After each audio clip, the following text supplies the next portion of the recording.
Friday surprise. Welcome. Hey, everybody. Welcome to the State Department. It is indeed a Friday, which is, all things considered, a good thing.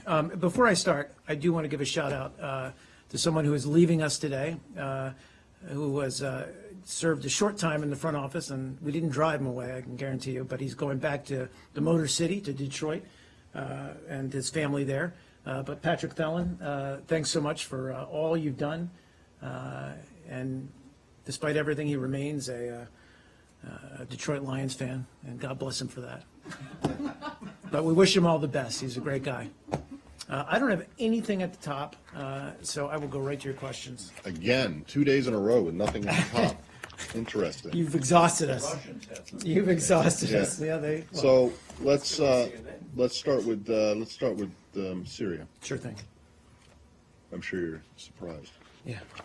It's now been 2 days since the secretary, in a phone call with Foreign Minister Lavrov, told Russia that he would suspend a bilateral engagement unless Russia takes immediate steps to end the assault on Aleppo and restore the cessation of hostilities. Neither of those things have happened yet. That's correct? That's correct. All right. So have you followed through then? I know that they talked again. They did speak earlier today, actually when the secretary was en route back from Israel. And we are at the same place. We have not definitively closed that door. We have not definitively suspended our diplomatic relations regarding Syria with Russia.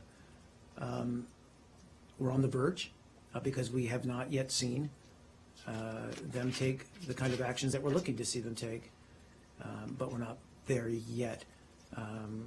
And, you know, the conversation continues, but you know where we stand on this. I know that Russians, as Arshad noted, have also been speaking to the media, but I think, you know, the Secretary has invested, as we all know here, a great amount of effort in a diplomatic process. There are other options that we've talked about here. Many of them are not very good. So before we definitively slam the door here, we want to make sure that we understand the stakes and that Russia understands the stakes, more importantly. So that's it. You say that your position is clear, but I thought your position was clear 2 days ago, that you were going to suspend this dialogue unless immediate action was taken. And it's now been 48 hours and there hasn't been any action. So I guess I don't know how you can say your position is clear, because it seems to be unclear, not just to me, but presumably also to the Russians. You made this threat, they didn't do what you wanted them to do, and now you're not following through on it. Well, and I certainly don't want to get into or divulge the content of our diplomatic discussions, but these are conversations on the phone. Okay. And so I can't say what the Russians may be offering to do or steps they may take or not take. Again, we're just not there. Are you saying that, not suggesting, are you saying that there is some sign, some indication from Russia that hope is not lost, that they're willing to do something tangible in response to this ultimatum that seems to be a non-ultimatum that was delivered? Well, again, I'll leave it more or less what I just said, which is that we continue to have conversations with Russia, between Secretary Kerry and Foreign Minister Lavrov, and they have that insofar as we have not reached the point where we believe there's no reason to continue. I get that, but the Secretary himself and others, in this context and in the context of other negotiations, has said that there's no point in having talks for the sake of talks. And that has not changed. So I'm it saying, hasn't? Well, I just don't want to get into details of what, but I would say that we're not there yet. We may be in a matter of hours, in a matter of days at that point, but we're not there yet. I don't know how to say it any more clearly than that. Well, or any less clearly. Mark, yesterday, Sure. sorry, Matt. No, I'm done. Yesterday, the secretary said something to the effect that we want to be pulling back from the process so that we're not seen as complicit. I don't think he used the word complicit, but something like that, in empowering the Russians to do what they're doing. Isn't that what is happening? I mean, they're continuing to do what they're doing. Well, they are, and I think so. A couple of points to make there is one is that we're not blind to what is happening, and Secretary Kerry has clearly acknowledged that we're outraged by what's taking place right now with regard to Aleppo, and as he said many times, it's egregious, it's horrific, it's in clear violation of international standards or norms, humanitarian norms and international law. And I think that at a certain point, when you look at that, as we've been back and forth here on, it becomes futile to continue to believe in a diplomatic process.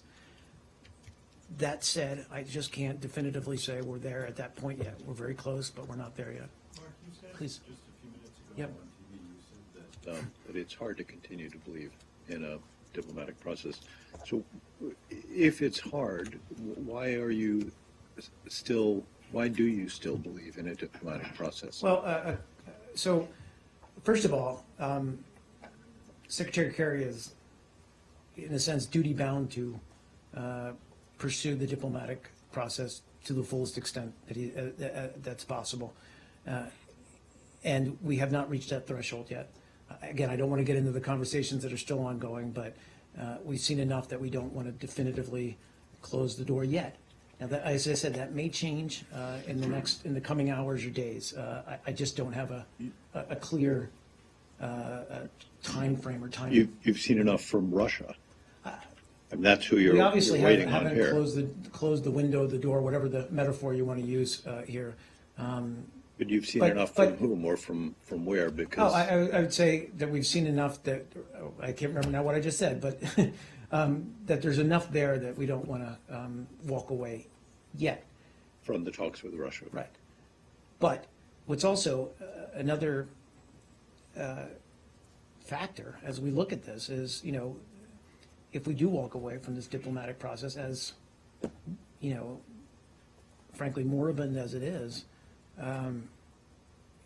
what are the options? And the Secretary has spoken about this. Many of them are not good options. We're continuing to have those conversations within the interagency, continuing to evaluate what we can do to alleviate the suffering in Syria. But, the last thing we want to see, obviously, is any kind of escalation. If we do pronounce the diplomatic process dead, then what we don't want to see is an escalation into violence, and that could very well be the result. Why did you make this threat if you don't seem willing to carry it out? Doesn't that? Well, I don't want to, again, we would not make such a statement if we weren't willing to carry it out. And I also think that it is, we've talked about this before in other negotiations, that at some point you've got to be able to say, if this is in no one's interest to continue this conversation, this dialogue, then it behooves us to walk away from it. But I think, I agree, this is on life support, but it's not flatlined yet. Mark, if at the moment the Syrian army is still. I don't know, I'm trying to. When has the administration actually carried out a threat to walk away? Carried out a. Well, I mean, threat it came. or- It yeah, I'm sorry. didn't walk. The U.S. didn't walk out of the Iran nuclear talks. We didn't, but we came close at several occasions, as Yeah, you know. but you didn't do it, and you could argue, or I'm sure you, as you probably do, that you got what you say is a successful deal out of it by not walking away. But in terms of Syria, the administration has twice said that it would do things if such and such happened or didn't happen. And now, you know what I'm talking about. Sure. And and you didn't follow through. So I guess why should the Russians or anyone else for that matter take it seriously? Well, again, I can't speak to whether they do or don't take us seriously, but they should, because we are reaching that point. Look, if you break off, Please, Dave. Yeah. Yeah, if you break off the talks tomorrow, say, or Yeah. 2 days' time, because it's not going anywhere, and then Mr. Lavrov calls you 24 hours later and say, oh, you were serious about that. Well, let's get the talks back on again then. Again, that's It's a hypothetical. It's a hypothetical, But your threat is hypothetical for it's the a moment. hypothetical. It's your statement, sorry. I would, with the caveat that, at a certain point, it becomes very difficult to believe that Russia's serious or possibly worse, has any influence to dissuade the regime from continuing to carry out strikes. But I think if, at any point in time, we're going to, if we believe that, there's a possibility for peace and a peaceful settlement of this, again, it would be bad if we didn't pursue it. So you'd call off the talks if there's no sign of the possibility of progress towards peaceful settlement. But if you call off the talks and then they ring you up and give you a sign, then you put them on again. Again, So I don't want to nothing predict. Changes. No, I mean, I don't want to predict. I mean, what I think what I would say is what we're talking about here is the end of this so-called Geneva Agreement, but this process that was reached, or this agreement rather, that was reached on September 10th, after many months of, as you guys know, consultation and close work, and the promise that held in many respects, including the possibility of some joint implementation center, all of that, I think, would be So for the shelved. past 3 days, you've had daily phone calls with Foreign Minister Lavrov, and for the past 3 days, the Syrian army has made tactical advances around Aleppo. Will you be surprised if the day the Russian and Syrian forces get bogged down around Aleppo, then you get a more positive phone call? Well, and perhaps that would mean that, the regime and the Russians come to the conclusion that we've come to long ago, which is that there will be no military solution to If they the seize conflict in Aleppo and Syria. then declare a ceasefire, would that be acceptable to you? Again, I don't want to, I'm not going to engage in hypotheticals. Okay, Please, thank you. Barbara. Yeah, just a few questions, Yeah. because Mr. Lavrov has done an interview with the BBC, and I wanted to get... That's some right, he questions. did. Yes, he did. So he denied using banned weapons in Syria, and he denied targeting civilians. He said there wasn't evidence for that. Your response, first of all, but also does that kind of statement mean that you have any wiggle room left with these kinds of discussions you're having? I mean, look, we have seen the regime aided and abetted by Russian air power carry out strikes against civilian targets. They may argue that they're going after Nusra and these are collateral damage. To a certain extent, that may be true, but there's a way to do these kinds of strikes that limit that. But I think we've also just seen evidence of attacks on civilian infrastructure and obviously on civilians that are inexplicable in terms of trying to go after Nusra. In terms of where that leaves us, I think, as I said, it's difficult to continue to pursue a diplomatic process in the midst of so much carnage and so much evidence to the contrary. But, and I think that's one of the reasons why we're looking for some kind of, again, extraordinary action or extraordinary measures that at least give some sign that Russia and or the regime are in any way interested in a credible cessation. And he's also, and he said this before, but he kind of spelled it out quite strongly in this interview, that the Russians are saying there's more and more evidence to believe that the U.S., from the very start, planned to protect al-Nusra as a kind of plan B against Assad. Honestly, I saw those remarks. It left me shaking my head. I don't know what he means by it. Well, I can conjecture what he means by it, but it's absurd. But do you think the fact that the U.S. hasn't been able to separate the opposition from Nusra, which is what the Russians keep saying, how much of a factor is that in the escalation? I mean, so granted, up to the September 10th agreement in Geneva, we talked a lot about that commingling or whatever marbleization, whatever the term is. And it was a reality. We conceded that. And it was our challenge coming to the table, agreeing in Geneva. Our challenge was to try as best we can to reach out to the moderate opposition and make clear to them that they needed to in order for this thing to work. And we did that. We did it with our special envoy, Michael Ratney, but we did it through also the other members of the ISSG, other member governments, to reach out to the groups that they had contacts with, to sell the deal, if I could put it that way, to convince these groups that it was in their best interest to abide by it. Did we, were we 100% effective? No. But were we effective? Yes. And there was several days of significant reduction in violence.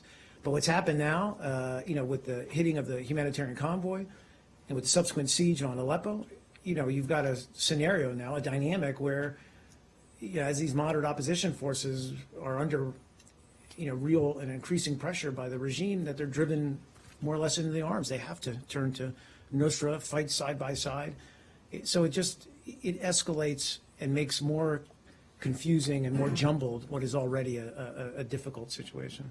Can I just ask one more question? Please. Yeah. Be very brief. Yes. Okay. Just before I get, you talked about how you don't want to close and slam the door shut right now. Why, in your estimation, would it be so difficult to reopen that door Sure. and follow through on the threat, and then to stop it, and then see if that changes the situation? Why are you afraid, I guess, for lack of a better word, that the door would be so hard to reopen? It's a fair question. I think what we're, and I try to explain this, what we're talking about, what was reached in Geneva. It's not to say that it would be impossible to somehow recreate that in some fashion, but I think a couple of things is, one is we'd set that aside for now and just say, look, that did not work, that was a failed effort. And then two, we would consider if Russia did come back to us in a week or 10 days or 2 weeks, it would factor into our consideration the fact that they failed so miserably to live up to any kind of deal, an agreement that we reached. So again, it's a matter of credibility. Okay, Please, sir. thank you. Yeah, take care. Of course. Sorry, we'll get there. That's okay. Can you work with people if Nusra fighters are fighting side by side with fighters that you support? Can you then work with the fighters that you support, or have they then become people who are providing It's a fair question. material Yeah. support to terrorists, and therefore you That's a can't fair, sure, I'm sorry, I didn't mean help? that. Yeah. I think that was part of, that was, so one of the big pieces of this effort, apologize, some water. One of the big pieces of this effort coming out of Geneva was to attempt to do that, was to say, look, guys, we'll have a 7-day period of, cessation of violence, or a significant reduction in the level of violence. And at that point in time, after 7 days, the regime would ground its air forces. We would set up this JIC, Joint Implementation Center. And at that point, you're either with us or against us. I'm talking about the moderate opposition. That would have been a clear line in the sand, if you will, or whatever, that they were either still with Nusra or not. Again, we talked about this. It's self-identifying, but it would have been a clear starting point from that point on to say, okay, you've made your choice, I guess. And Barbara, one other one, if I may, just on, in that interview with the BBC, Foreign Minister Lavrov said what the Russians have been saying for a number of days now, which is that accusing the United States of having failed to disentangle the Nusra from the opposition that you support. Is it your view that the U.S. government was obliged immediately upon declaration or or implementation of the ceasefire on September the 12th, that it was your immediate obligation to begin disentangling the two?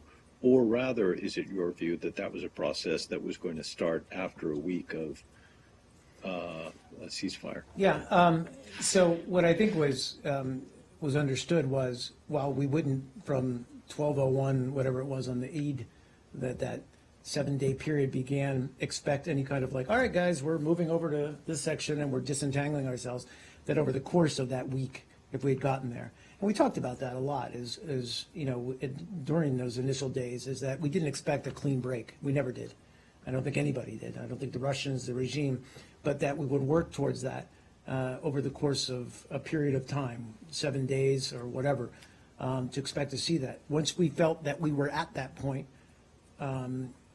to the best of an agreed upon ability to reach that point, then we would say, okay, we're ready to move on to the next phase.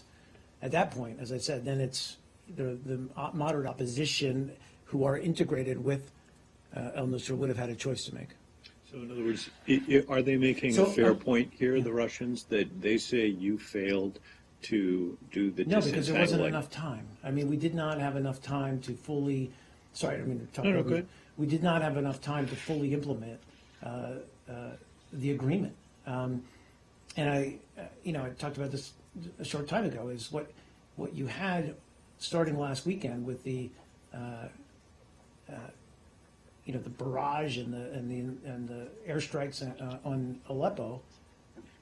You've just again driven the opposition back into we've recreated what was there before, which is that doesn't make anything any easier when these groups are under the gun, literally, by the regime and by Russian airstrikes. The enemy of my friend is my friend. It's like, the friend of my enemy is my, whatever the damn thing is. The enemy of my enemy is my friend. Yes, the enemy of my enemy is my friend. And so you're gonna have a dynamic where, you're driving them back into the arms of Nusra. And just to get back to my original question, can you continue to offer support to people that are fighting side by side with people you deem to be terrorists? I mean, if they're fighting with them, they're providing material support to them, right? So can you still provide assistance to the moderates, to the so-called moderates? So I don't want to talk about, and for various reasons, I don't want to necessarily get into details of who or among the moderate opposition we may be providing assistance to. I think that that's all under consideration, and when we look at who we might provide assistance to among the moderate opposition, we're constantly looking at. But as a matter of law, can you do that? I don't think we can, but I also think that we look and look at a number of factors when we evaluate or look at how we provide assistance to these groups. That's one of them, clearly, but other is their behavior. Whether they're guilty of committing human rights abuses or anything like that. Just a final question. Again, with regards to the Russian suspicions, you haven't really gone after Nusra that much. Have you been holding back on going after Nusra because they were mixed with the opposition? I mean, all we hear about is the strikes on ISIS. Yeah. We don't hear about strikes on Nusra. Sorry, let me add the second question to you before the other one is, you keep saying there's no military solution. So therefore you have to keep the diplomatic channel open. But we're not actually talking about a military solution, are we? We're talking about a credible threat of force to help a diplomatic solution. So my second question would be, is that under discussion? But anyway. Without lending one option any more importance or significance than any other option, I would say all options are under discussion. In answer to your second question.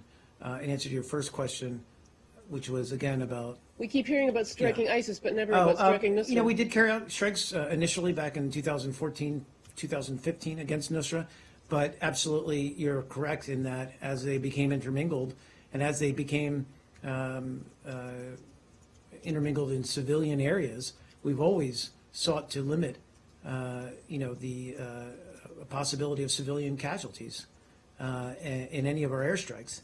And again, one of the things I talked a little bit about this week is, what partly the promise that this Joint Implementation Center held was we wanted to work in a very strategic fashion about how to take out senior Nusra leadership, like we've done pretty effectively against ISIL.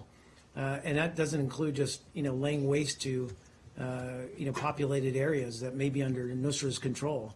That's a very non-surgical way to do it. I just asked a follow-up. Of course. Okay.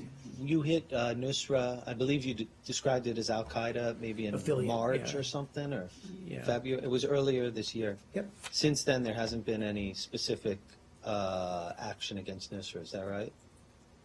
Military action. No, but I'd have to double check. I just can't definitively say that. And I think because of that, that space is, one, occupied by regime and Russian air forces, but also because of the mix. Given that you've described the JIC as something that would be, the Secretary has, it would be in U.S. interest anyways because you want to target Nusra. Yes.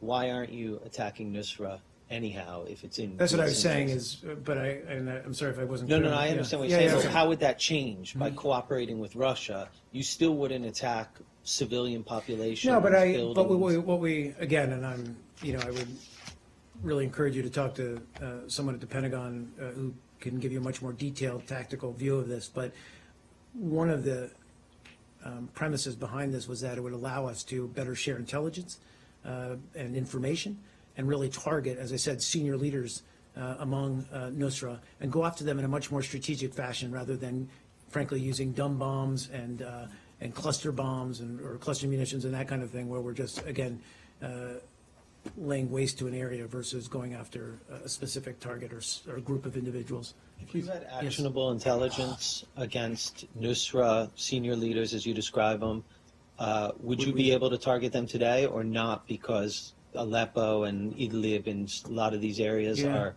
out of are they in the confliction zone? I don't want to, I would encourage you to talk to somebody from the Department of Defense, whether we would be able to, through our deconfliction mechanism, be able to target them. Okay. Yep. Sorry, Samir, and then. Is the U.S. providing the Syrian opposition any? Is the U.S. providing the Syrian opposition any military help or any guidance to prevent the fall of East Aleppo to the Syrian and the Russians? Well, look, we do provide them some support and some guidance. I don't want to get into details, and I don't want to get into discussions of which groups among the moderate opposition that we support. But yes, You are providing? we do provide assistance. But did you increase it Oh, I'm recently? sorry. Did we what? Did you increase it recently? I'm not after sure. the offensive? I'm not sure. Please. Just quickly, I mean, to circle back to what we were talking about at the beginning, what more would Russia need to do for you to move from the verge to actually closing the door on them? I mean, how? Sure. It seems like it's gotten a lot worse in the last. Yes, it week. has. I mean, that's. So, Yeah. what more would need to happen? Well, I think, again, to offer to, at the very least, put in place or stop the siege.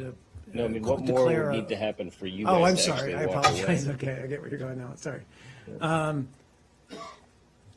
I mean, it's hard for me to say that a particular action or another, event would push us over the edge. All I can say, Nick, is that we're very close. Because that then the question. I think it's puts rather them- not a question of, I think it's a question that, if the current pattern continues any longer and we don't see any effort to in any way arrest that or stop that or improve that environment or climate or whatever around Aleppo, at some point we'll say, okay. So and does walk away. the fact that you haven't walked away, given that it's gotten so much worse, can we read that as an indication that the U.S. and Russia are discussing something now that does provide hope that this thing can be salvaged?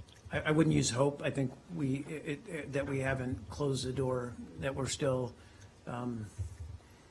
there's still some sense that that there are steps that could be taken, but I don't want to even characterize it as hopeful. Yes, sir. Sorry, I could- that Russia is moving more aircraft into Syria. Can you confirm that? I can't. I saw the same report and looking to clarify or get confirmation of it, but I wasn't able to. Please, Lucas. How close is Aleppo to fall? Again, I don't want to predict. I don't want to. I just don't have that kind of clarity and knowledge at that level. But we heard it here just a little while ago that there appears to be forces massing for some kind of assault on Aleppo. We're watching it very closely, but it's hard to say. I mean, as you know, watching conflict zones around the world, it's hard to say when and if a city or population center could fall. But given the uptick in violence, given the intensity of it, it's hard. It could be soon. Does the United States have a moral obligation to help the citizens of Aleppo? That is a fair question to ask. I think that is something that we have sought to do by pursuing so aggressively this diplomatic process. I think we've also sought to do so by pursuing and increasing, even this past week, our humanitarian assistance to those who've been displaced by the fighting, but also those within Syria, and trying to continue to get them some level or some measure of assistance despite the fighting. These are tough options. As I said, and the Secretary's spoken about this, is there's no good options. And, when you look at what's possible, it means, and these are all things we have to weigh, greater military involvement on behalf of the U.S. And putting American lives at risk. And so you have to weigh all of these things. And I agree. It's as much as it's a moral outrage what's going on there, that all has to be weighed. Today marks the one-year anniversary of Russia's airstrikes in Syria. How would you characterize the last year in Syria with these Russian strikes? And Russia's goal was to prop up the Assad regime, and it appears that their goal has been reached, as they've been successful.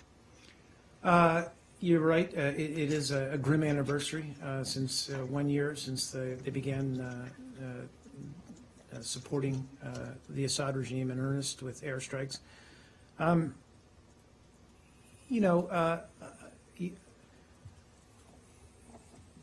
It is hard not to assess that they have succeeded in bolstering the regime. And that, at least at the purely tactical level or the short term, as a short-term goal, was clearly their intent. They've been clear about that. And, one of their concerns was that if Assad fell, if the government fell, that there would be chaos, and that would, allow terrorist groups to consolidate. Our argument has consistently been, while recognizing that we don't want a vacuum, that there's a there's a diplomatic way to get there. Ceasefire, parties negotiate, work out a plan. We don't throw the baby out with the bathwater. Certain government infrastructure remains, civilian infrastructure remains. There's a way to get there without doing what they're doing right now. So if they've succeeded in propping up and creating some kind of stalemate, okay, so be it. Then we were able to put a cessation of hostilities in and then create that negotiating process. But it becomes increasingly evident that they may have broader or greater aims than that. I have a few questions on Iran, if you don't mind. Iran, sure. Are we done with? Oh, sure, of course. Okay, great. If Eastern Aleppo does fall, is that a defeat for U.S. policy, given your response? I think it's a defeat for, the world, in the sense that it's just going to create a greater hardship for the Syrian people. It's going to create more chaos within Syria and allow what are clearly terrorist groups with, like ISIL and Nusra, with aims to carry out terrorist attacks, not only within Syria, but more broadly, to consolidate and to strengthen. So it's a losing proposition, no matter who you are. And in your response to questions earlier, you seem to be suggesting that the increased mixing between al-Nusra and the other opposition groups was an unfortunate side effect of Russia's stance. Could it not be their goal? Yeah, I mean, that's one person's analysis. I can't, It's exclude several that that's people's not. Well, I mean, analysis, including several experts. I But mean, that's something you'll have to ask the Russians. Whenever Plan B is mentioned, you say there's no good options and military options. You don't see a military solution. How many sanctions has has this administration put on Russia as a result of a year of intervention that has killed, I don't know. Well, you're right, our sanctions. Well, you say thousands of civilians. I mean, How that's- many sanctions has the U.S. government Yeah, I mean, levied? we have sanctions in place, but regarding their behavior and In and Ukraine. actions in Ukraine. No, I was just about to Yes. say that. And another valid option, one among many that we're looking at, but I don't have anything particularly to announce. Why, in 2012, maybe even at the end of 2011, the U.S. Applied sanctions on various Iranian entities for supporting Syria. Given that Russia's involvement has taken on a level, at least through air power, that far outstrips Iran, what made the Iranian support so heinous and the deaths they caused that it prompted a sanctions response? Sanctions response. And what makes the Russian one so blasé or not so significant that it doesn't get a sanctions response from the U.S.?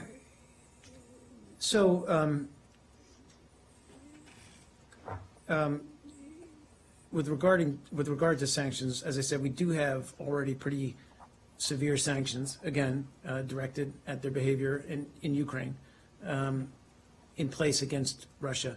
So whenever you're looking at whether to sanction more or to increase the pressure on the Russian economy, you weigh a number of options.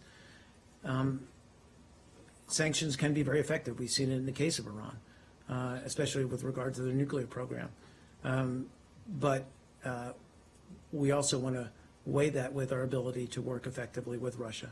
We just haven't reached that decision point yet. So it was the diplomatic track that remained open that kept sanctions out of play on Russia for all this death and destruction over the last several months? That was one element of it, but And then, so what if this engagement ends? What precludes the U.S. from then taking a sanctions response to Russia? again, I'm not going to engage in hypotheticals about what we may or may not do, except to say that there's a number of options out there, and we'll continue to look at them all. They're all being discussed and debated and considered, and sanctions are among them. Please. Questions on Iran? Yeah, of course. On the subject of the Wall Street Journal story today, Yeah.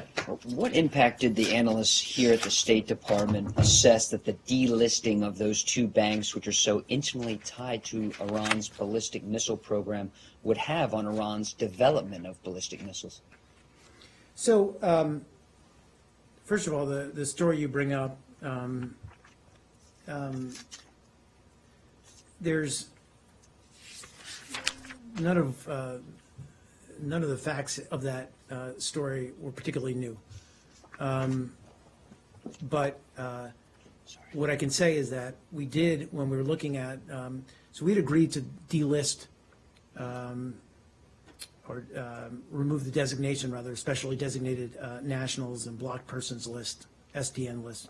We'd agreed to remove Bank SEPA from that list on implementation day as part of the JCPOA. Now, as part of that process, we looked at all of the entities. We conducted a very thorough review, in essence, updating what we knew about Bank SEPA and whether they qualified. And it was our assessment that they did qualify. So, And is that because they were no longer tied to the ballistic missile program? Yeah, I mean, that's exactly right. That they were no longer carrying out actions that we believed were linked to or linked them to the ballistic missile program. Now, and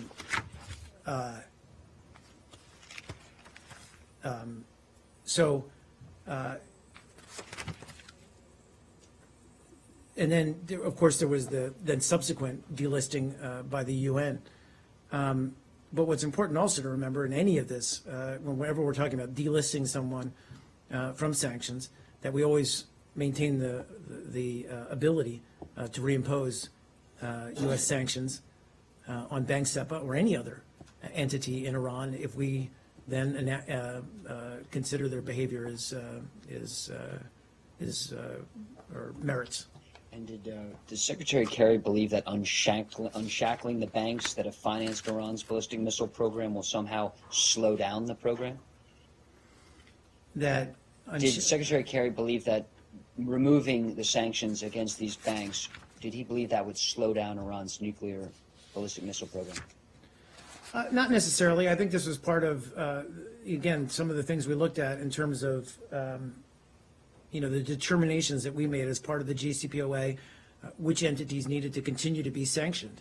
That's something we do all the time, but certainly within the framework of the JCPOA, we looked at. But we make no excuses for what was a very considered determination with regard to Bank SEPA's role in the ballistic program, but also that we continue to have concerns about Iran's ballistic missile program. And Chairman Royce and others on Capitol Hill have complained that the briefings to congressional staff only occur after decisions are being made, not beforehand. Why is the administration only briefing lawmakers after the fact? I don't have the specific timeline in front of me. I mean, I know that we made all the materials available to Congress for their consideration. So we're After the trying fact or before? I don't know, to be honest. I don't have that in front of me. But we certainly try to be responsive and work with Congress and make them aware of what actions we're taking, Are especially there with any regard to other Iran. parts of this nuclear agreement implementation date that we just don't know about? I mean, there's now But that's three what I wanted documents to. that are Sure. signed by Again, Mr. one of the McGurk. reasons. Is there Sorry, a I didn't mean to fourth talk over document? you. So one of the reasons as I said that there's nothing particularly new in this story is that this was all came out and there's even several articles written at the time that it happened. I think there was so much happening. We've talked about that quite a bit in that very congested period of time around implementation day that I think elements were lost, and there wasn't a recognition that of all the pieces that were in play. Was the delisting of the two banks, was that more leverage to use against Not at all. Not at all. It was just a different. Again, and we talked about this a lot, and that's what I say. It's so much. Whether it was the detainees being released, whether it was the Hague settlement being paid, whether it was the delisting of this bank. There was a lot that happened in a very short time span. Was this but the they were sweetener not to the linked. deal? Please? Was this the sweetener to the deal? Like Not at all. very close No. to getting the prisoners released? And No, again, what it was, and we've said as much, is that we had a window, we had a moment, an opportunity to seal a number of different deals, if you will, to close a number of different outstanding issues with Iran, and we sought to do so. And last final question, Please, just go to go ahead. back to that first Yeah. one. Was there any kind of internal assessment done that told the secretary and other top officials what delisting these banks would have on Iran's ballistic missile program?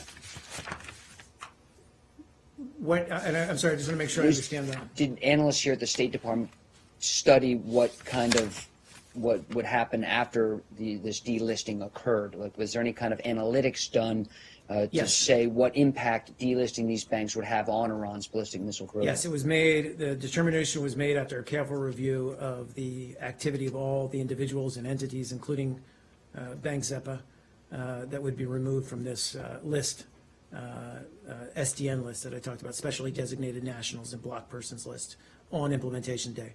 So this was not done in any way, shape, or form haphazardly or by impulse. This was a part of a very thorough review. Yep. Please, sir. Yeah. So the Philippines. Yes. Recently, Duterte likened himself to Hitler, and said that he'd be happy to slaughter the drug users and peddlers in his country. Has anyone from the State Department been in contact with the Philippines in regards to these comments? I'm not aware. I don't know what our bilateral mission, if they've been in contact with the Philippine government. You've seen a number of not the U.S. government, but a number of voices comment on on President Duterte's remarks. Look, what I would say to that is that America's relationship or partnership with the Philippines is long, and it's been based on a mutual foundation of shared values, and that includes our shared belief in human rights and human dignity.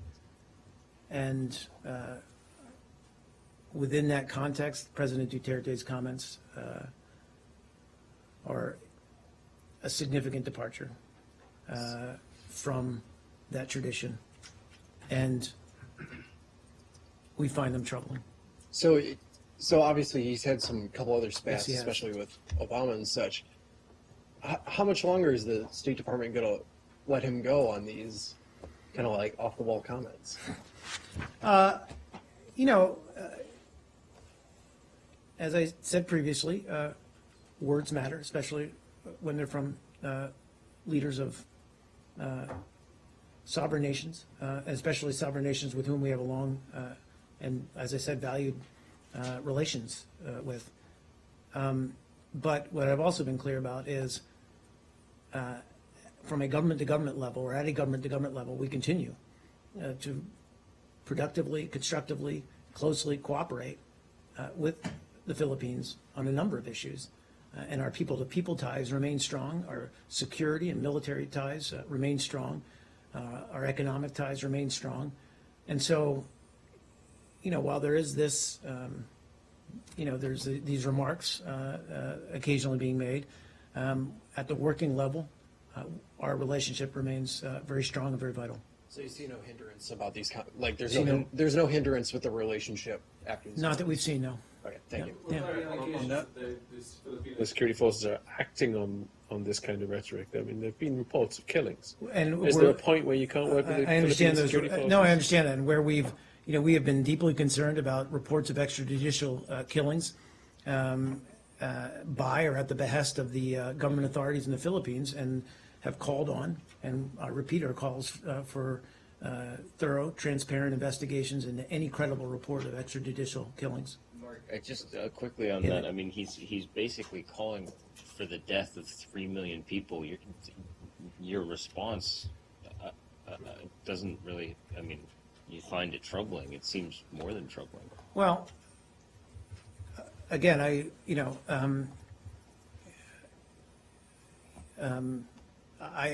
think that it's, again, what I said before was that when we listen to these kinds of comments, it is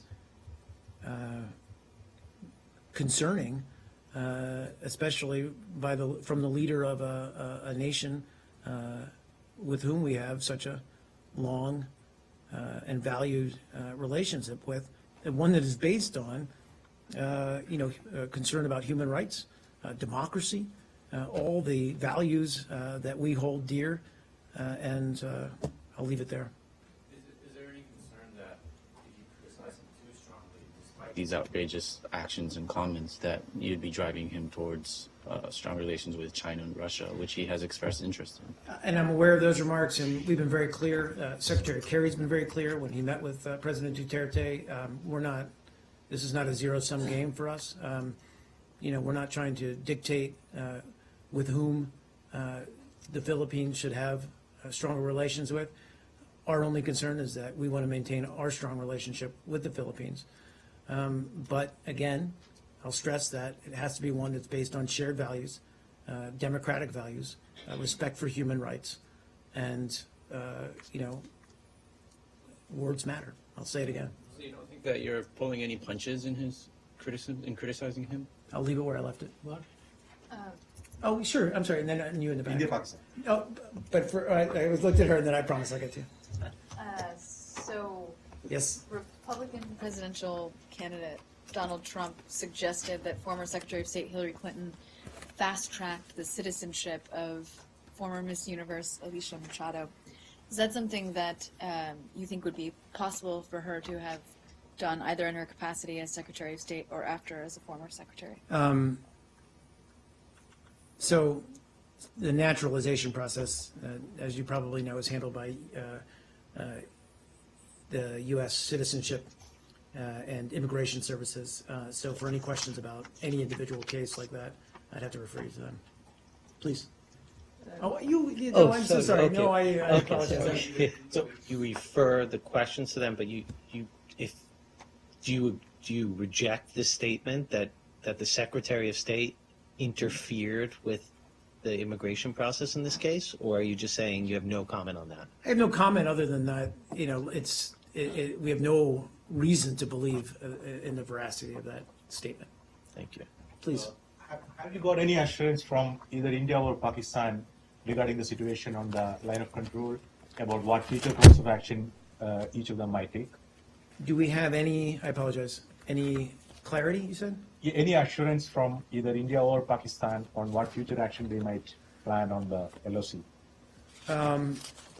Well, I think John Kirby spoke a little bit about this. We're continuing to follow the situation on the ground very closely. From our perspective, we urge calm and restraint by both sides. We understand that the Pakistani and Indian militaries have been in communication, and we believe that continued communication between them is important to reduce tensions. I think we certainly don't want to see any kind of escalation and certainly any kind of break in that communication. We have repeatedly and consistently expressed our concerns regarding the danger that cross-border terrorism poses for the region, and that certainly includes the recent terrorist attacks in Uri.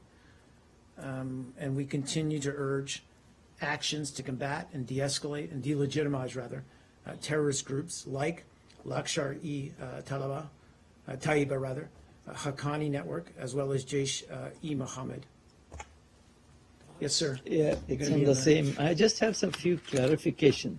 Okay. Did you have any pre-knowledge of this so-called Indian surgical strike on Pakistani soil? No, I don't have anything for you on that. Sorry. And it's all based on an Indian statement that this happened, and the Pakistan says it didn't happen, and then it says 2 killed, and they have arrested us. So, on what basis are you, reacting? On the basis of the statement from India? On a basis of do you have? I know you don't talk about the intelligence matters. We have high-level engagement, as you can imagine, with both governments, and our assessment is based on that. So you confirm it happened? It's not for me to confirm it happened. It's for the governments themselves to speak to their roles. Okay, and then there was a calls between Secretary Kerry and the Indian External Affairs Minister Sushma Swaraj. There was, and a few days ago. What was there a suggestion from Secretary to Indian Minister to cool down the whatever was going on at the UNGA and take it easy before this happened? I'll have to see if I can get you a readout of that call. But again, it's part of our, we're very concerned about the situation there. We don't want to see it escalate any further. And as part of that concern, Secretary is certainly engaged in talking to Indian leadership, senior Indian leadership.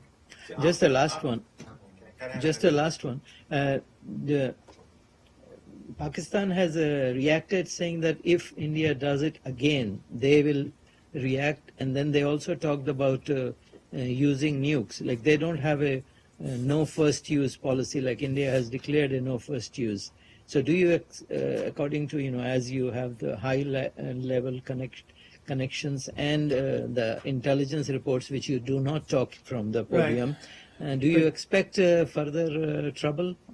I mean, in terms, so just to answer your question about some of the rhetoric from the Pakistani government and the possibility of using nukes or nuclear weapons, I would just say nuclear capable states have a very clear responsibility to exercise restraint regarding nuclear weapons and missile capabilities. And that's my message publicly, and that's certainly our message directly to the Pakistani authorities. So after you were called for restraint and calm, the signals that you get from India and Pakistan, are they reassuring for you? I don't have a real readout. I mean, I think we're just still following the situation on the ground very closely. Please. Yeah, today New York Times published an article based on a leaked audio of Secretary Clinton's fundraiser in which she's heard as expressing concerns about the security of Pakistani nuclear weapons, and she also talks about a nuclear suicide bomber kind of thing. Do you agree with her assessment? Do you have concerns about Pakistan's nuclear security? Well, I think I just attempted to speak to that concern about some of the rhetoric, as I said, we've seen coming out of Pakistan regarding its nuclear weapons. With regard to, I haven't seen her remarks, honestly. I just haven't seen them, so I can't speak to them. Sorry. The rhetoric or the statement has come from none other than the defense minister himself. And in this month, twice in interviews, he has said, I had don't mean threatened to talk to over use. you, but I just said, obviously, we believe that nuclear-capable states have a very clear responsibility to use nuclear weapons responsibly. Well, to not use them, exactly. But also to refrain from rhetoric.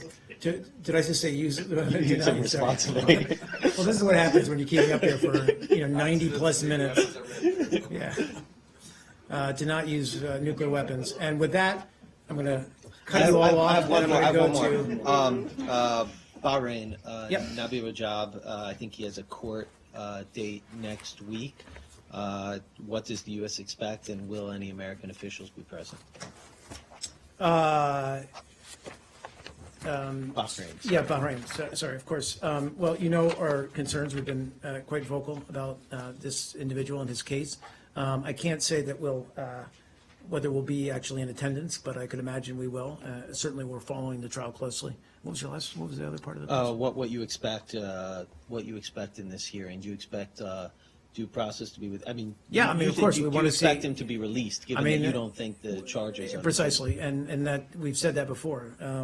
But we certainly, at the very least, want to see a transparent trial for him. Similar case, different side of the Gulf.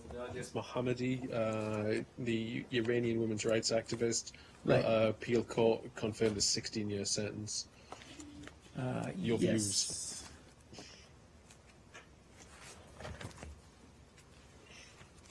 Share them shortly.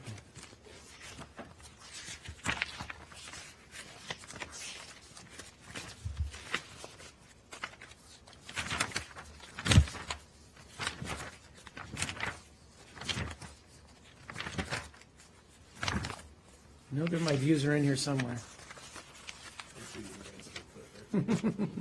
I know, but I really want to get the flavor of it for you. No, just 1 second. I apologize.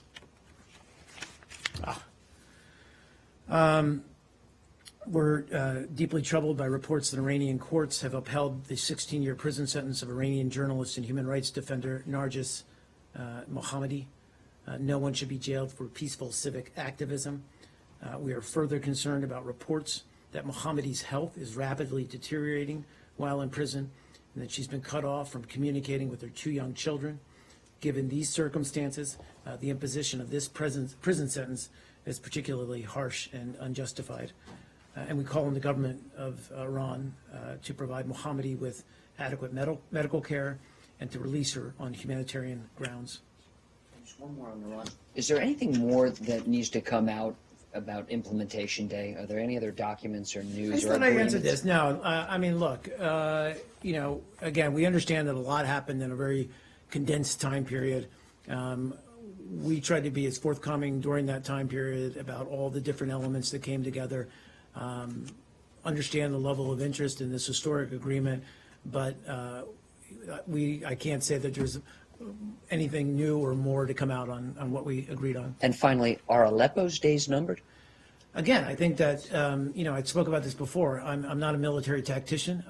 I think that Aleppo is under tremendous pressure. We're watching it closely.